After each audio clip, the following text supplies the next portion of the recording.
The number of children needing homes, plus an ageing population of foster carers, adds up reports. It's an early start at the Watts' house. With 5 children to get up and organised, it's no easy task. 2 are their own, a third is adopted.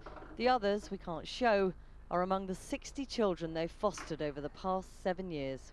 I saw myself as a bit of an expert parent and then discovered I wasn't, I think is the truth. Do you know what I mean? It's true. You kind of think you know it all, and then suddenly all these other challenges arrive through the door and you realise you've got quite a lot to learn, and you just keep learning with every new child that arrives, is the truth. Yeah, and you do continually keep learning, because what will work with one child won't work with another child, and you learn how to parent effectively, but you're always being presented with new challenges.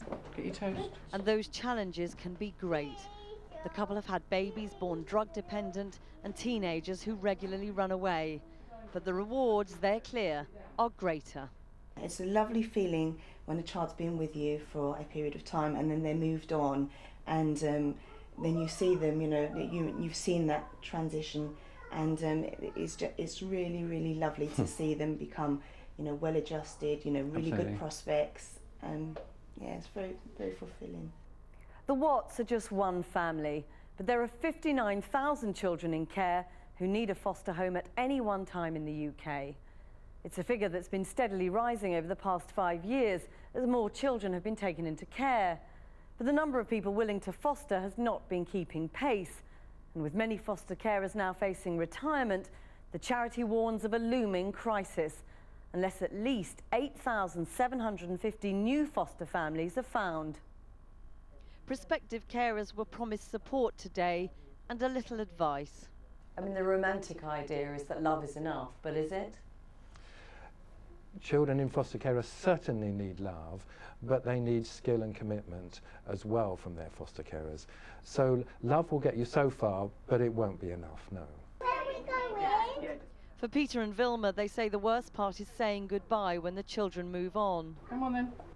But with the shortage of others willing to foster, there's always another child heading their way. Well, joining me now is KJ Simmons, who was just 3 years old when he was taken into care. He was moved 14 times between children's homes and foster carers before he finally left the system. Now, I've got to be honest, it's really hard for me to get my head around what you've been through. I mean, just tell me, how hard was that experience for you? It is a very hard experience. I mean, not having stability and a certain family, like if you stay with your own family, you get to stay there all your life and you build up that rapport, where me, I had to move around and always attach to different people. 1 minute they're here, the next minute they're gone. I also suffered abuse from some families that I was with, and in some children's homes I was at.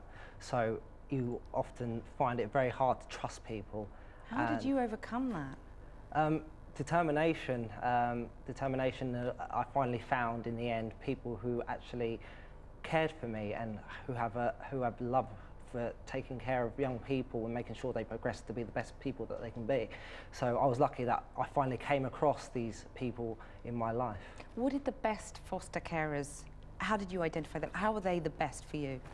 For example, one of the foster carers, Christina Yates, and her family, I only spent 2 weeks with them on respite for the first time, and it was just the genuine love that they had, and the way they took care of me, the way they gave me my own ambition. They pushed me forward to want to be the best person that I wanted to be, and they really do care about young people, and I could feel that. You know, when you go to a room and you can tell when people are fake.